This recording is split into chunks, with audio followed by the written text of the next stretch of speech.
Greetings. This is Cody. You're listening to or watching Cantus Firmus. Popping off a really quick video. A lot of bad light in the background. It's just in my bedroom before I go out to dinner with my wife. Just wanted to reflect on something that I read on Twitter that I think is really relevant for how Christians sometimes fail to treat their loved ones. So there was a tweet from someone who goes by the name Sassy Seminary Student.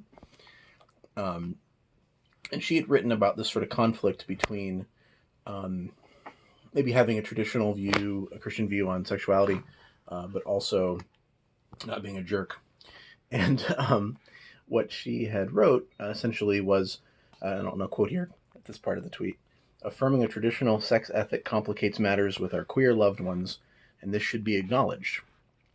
What do you want me to do? Call out their sin with my family at Christmas dinner? Love is more than truth-telling. And there was that thing at the end, love is more than truth-telling, that she said in response to somebody who was critical of her kind of struggling to balance these two things out, having a traditional ethic and also being loving.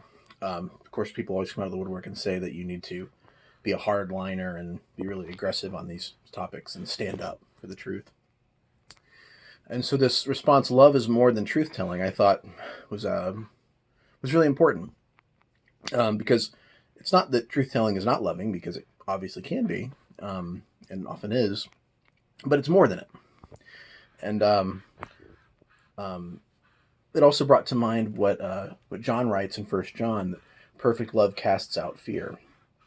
And my reflection was that when we feel the need to castigate others, it's either because we're insecure ourselves and we think we can build our moral credit up by putting them down, or because we misguidedly think that shunning or shaming them will change their behavior.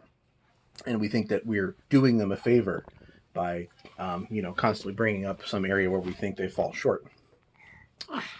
But let me tell you something. No child built a genuine relationship with Christ on the basis of I'm holding my baby right now, which is, I think, maybe poignant because this is a question about, I think, how people treat their loved ones, including their kids. So no child built a genuine relationship with Christ on the basis of their parents cutting them off because they were gay or had doubts about Christianity or moved in with their boyfriend. Perhaps showing that loved one genuine love and care, maybe it won't bring them to Christ, but neither will cutting them off. So if let's say that loving is not as effective as shunning or shaming, or let's say they're equally effective, right? Well, if they're equally effective, then why choose the shun? Why choose the shame? Choose the love instead. At least when you don't cut them off, you get to stay in relationship with someone you're supposed to love and care about, that you want in your life.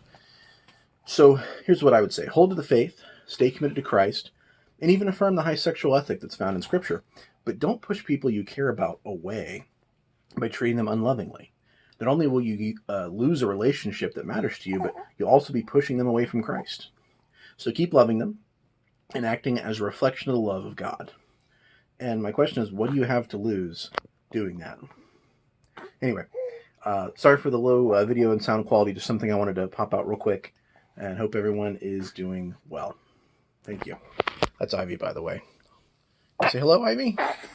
She cannot say hello. All right, bye.